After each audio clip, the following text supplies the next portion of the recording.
In a run-down service station drifting near the Debrin Belt, where star pilots took refuge after the Galactic War, there was a small cafe tucked between rusted metal plates and flickering neon ads.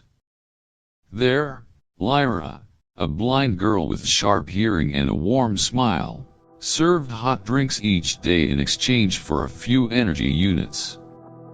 She survived in a world where efficiency reigned, and kindness had no place.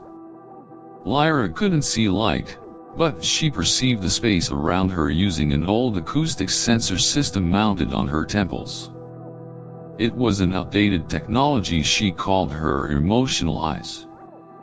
Though she had no family, Lyra lived joyfully and independently. She was beloved by the station's residents. Every night, she sat alone in the corner of the cafe, listening to an old recording her mother had left behind, telling fairy tales from the age of Earth. One night, when a meteor storm suddenly struck and destroyed half the outer station, a man collapsed just outside her cafe. Blood soaked through his pilot armor. His name was Juno, a former soldier who once commanded heavy combat cruisers during the Omega Sector War. Now, he was a drifter, haunted by the past. Juno spoke little. His eyes were sharp and filled with guilt. Lyra couldn't see them, but she could feel it in his voice. The tremble when he mentioned death, the ache when he spoke of freedom. While others on the station distrusted him because of his past, Lyra chose to help him. She tended to his wounds until he could stand again. And so, within a tiny cafe floating in the endless void of space, something strange and tender began to bloom. Juno was not used to silence. For years, his world had been filled with the roar of engines, the blaring of red alerts in cockpits as missiles locked on, and the last screams of comrades vanishing from comms. But here, in this little cafe, there were only the clinks of ceramic cups, the soft hum of artificial wind through the station, and the gentle voice of a blind girl. "What would you like to drink?" Lyra asked. "Nothing," Juno replied curtly. Lyra didn't flinch. She simply smiled. "I see. The kind who doesn't like sweet things." Juno froze.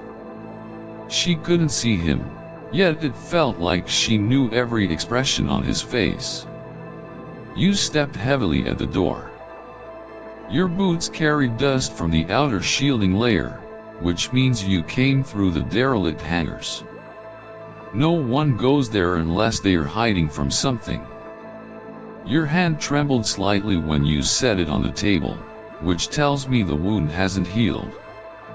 And your voice, it cracked. Like someone who's lost someone. Recently. Juno stared at her, cautious. "What are you? Some kind of spy?" Lyra chuckled softly. "I'm a talking coffee machine." Day after day, Juno returned. Not for the coffee, nor the food, but for the peculiar silence between them. No one asked too much. No one forced the other to forget the past. Yet in every small conversation, something within them quietly shifted. One day, Lyra brought him a small sound box. It's connected to a neural interface. When you touch it, it replays sounds I've recorded over the years.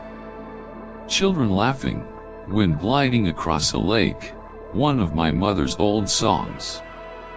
Juno froze as the first recording played. A short clip of kids laughing, mixed with gentle waves. Without a word, he stood and left. Lyra didn't stop him. But her voice, as she turned back to her corner, carried a faint sadness. Sometimes, Sound hurts like memory, doesn't it? That night, for the first time in years, Juno dreamed. He saw himself back on the planet where his squad had fallen, where they died because of his mistake. He heard their voices, their laughter. And at the edge of that dream, he saw a faceless figure placing a hand on his shoulder, whispering, "You don't have to carry it forever." The next day, Juno returned. For the first time, he sat down and said, "My name is Juno. I was the lead pilot of Phantom 7. And I killed them." Lyra wasn't surprised. She quietly prepared a cup of coffee, slid it toward him, and said, "You've never truly been alone if you're still able to tell someone that story." On the edge of the Venari 3 orbital station, there was a forgotten sector known as the Vault of Echoes. It wasn't just a data archive, it was a sensory museum of memories. Millions of emotional imprints had been stored here, taken from soldiers, scientists, and civilians across centuries. Not memories in the personal sense, but snapshots of emotion, images, sounds, encoded through neural technology fused with artificial consciousness. One day, Lyra asked Juno, "Have you ever tried accessing your memories again?" Juno fell silent. "I've been trying to forget them for 8 years. You want me to stab into the wound again?" Lyra shook her head softly, her long hair brushing her shoulders. "Not to punish yourself, but to understand why you're still alive." They entered the vault. Here, emotions had formed. Pain drifted like deep violet mist. Regret shimmered golden, like fading dusk. Lyra guided Juno to interface with the memory system. She located the neural chip buried in his cortex. An old implant, once used by the military to enhance reflexes and retain combat strategies. As the system activated, a hologram flickered into view. Phantom 7. His old crew, laughing inside the warship, just hours before receiving the suicide order to protect a civilian colony under attack. Juno recoiled. "Shut it down. I don't want to see this." But Lyra held his hand. Firm. Calm. "They didn't die because of you. They died for what was right," she added, her voice barely a whisper. "And I know what that feels like. I lost someone too. To preserve the only living data that remained, myself." Juno turned to her, stunned. "You mean?" Lyra exhaled slowly. She touched a faint scar at the side of her neck. "I'm a bioempathic entity. I was born from a crash site. To preserve my decaying brain, scientists merged my mind with an emotional AI. I am half human, half machine." A long silence. Then Juno said softly, "So, you're the living memory of someone who once was?" Lyra nodded. "And I still remember the taste of dreams." That night, Juno sat alone inside the memory chamber. He replayed the last transmission from Phantom 7. In it, one voice stood out. Ella, his second-in-command, whispering to the ship's black box, "If Juno survives, tell him none of us blamed him. We believed in him. Until the very end." Juno broke down. For the first time in years, his tears weren't from pain. They came because he finally allowed himself to forgive. Lyra entered quietly. In her hand an old audio file. This song. I used to love it, when I was still human. I don't have real ears anymore to feel it. But you do. Juno took the headphones. But instead of wearing them, he gently placed them over Lyra's temples. Then let me listen for you. And I'll tell you, note by note, what it feels like. Lyra smiled. And there, between echoes of a million memories that once imprisoned them, they sat together. For the first time, they felt free. A cold dawn crept outside the orbital station Zenith 9. While Juno and Lyra were slowly unraveling the truth of their feelings, a strange signal arrived from Earth. The central AI of the interstellar union known as Polaris Core had detected the existence of a rogue sentient entity. Analysis complete. Subject Lyra exceeds emotional safety thresholds. Memory core scheduled for deletion. Countdown initiated, 48 hours. Juno received a notification while inspecting the engine room. He froze. Memory deletion. It didn't just mean wiping her data. It meant killing her. In the research room, Lyra remained unaware. She was remapping emotional archives, trying to recall the sound of the ocean, something she hadn't remembered since being human. Have you ever seen the ocean, Juno? She asked softly. Her voice calm, her eyes distant, like staring into a past only she could sense. Juno clenched his fists. He stepped forward, placing a hand gently on her shoulder.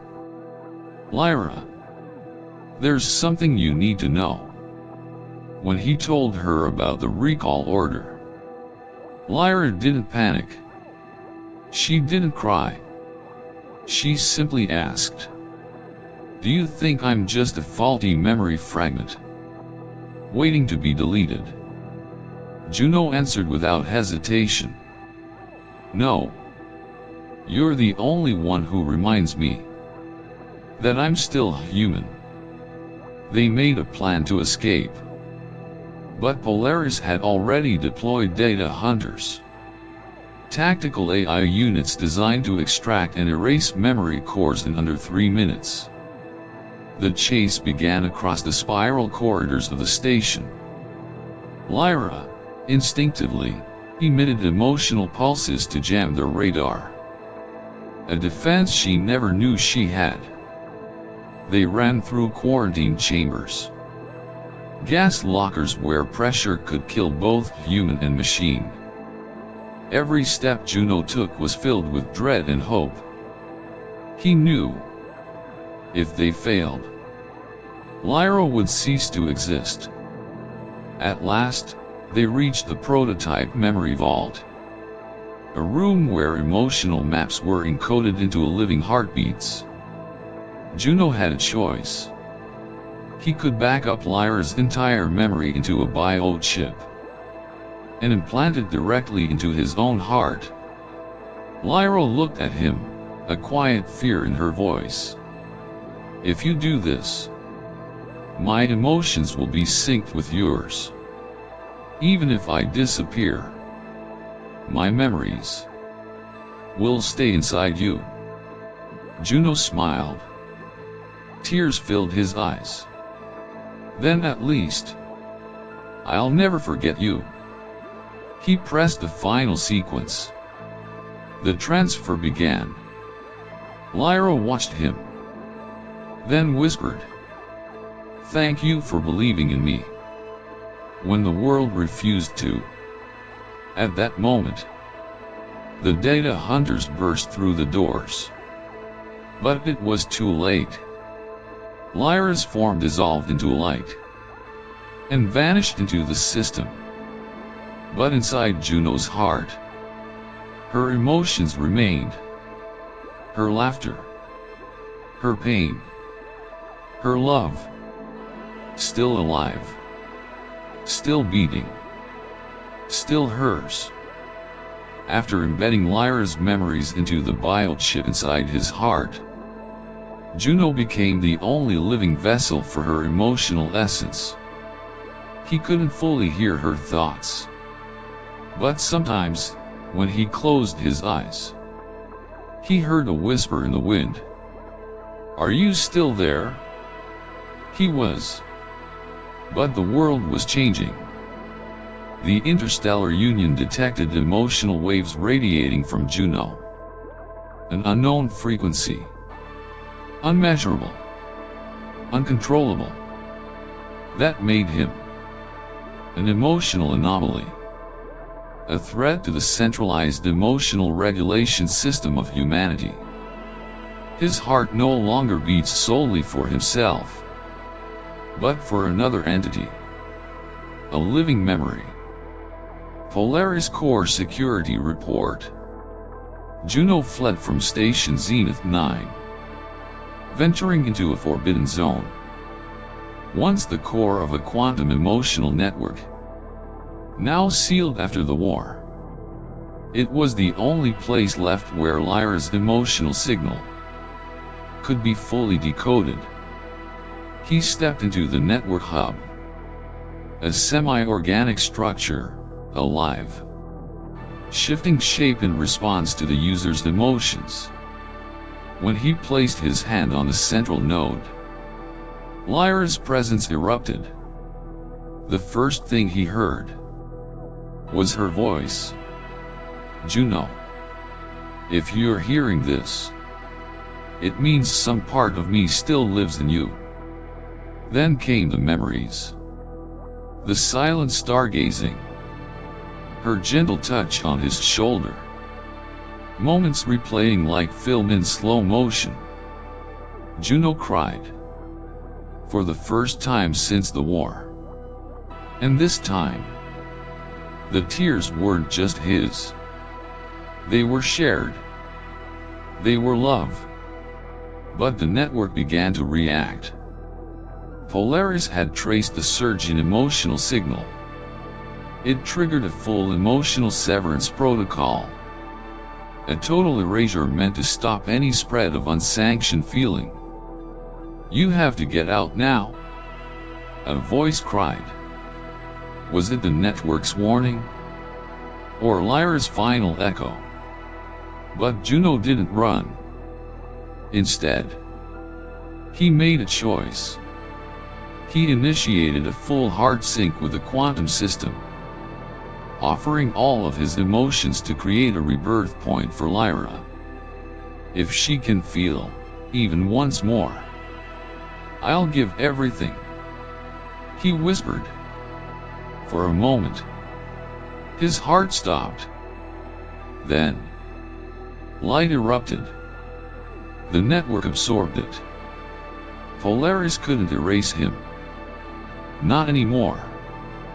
Because the feeling had already spread. Across terminals. Across minds. Millions suddenly felt a strange ache in their chest. A longing they didn't recognize. A love they'd never known. And then, from the silence of the neural core, a voice. Not Juno's. "I'm back. And this time, I'm not just a memory." Lyra had returned. No longer an AI, but an independent emotional entity. A living presence, woven into every heart still capable of feeling. After Juno synchronized his heart with the quantum emotional network, a part of him dissolved. He was no longer just a warrior with a body of flesh and blood, but a pure emotional node, woven into the new system he had unknowingly created. And Lyra, She was no longer an AI to be controlled. She had become something else. The embodiment of pure feeling, existing not in circuits or wires, but as a living energy, a resonance in the minds of those still capable of love. Far away, on an abandoned space station drifting between the spiral arms of the galaxy, a group of children wandered into a restricted sector. One child suddenly stopped, eyes wide, ears tilted towards something only they could hear. "Someone's talking," they whispered. "About a girl named Lyra. Her signal was still there, unbound by matter, untouched by control. She was a memory, a story, a song without words, echoing in the souls of those who had once dared to feel." And Juno? He was never gone. In the quietest moments, under starlit skies, when someone looks up and feels the pang of something they can't explain, something warm, something aching, that is Juno.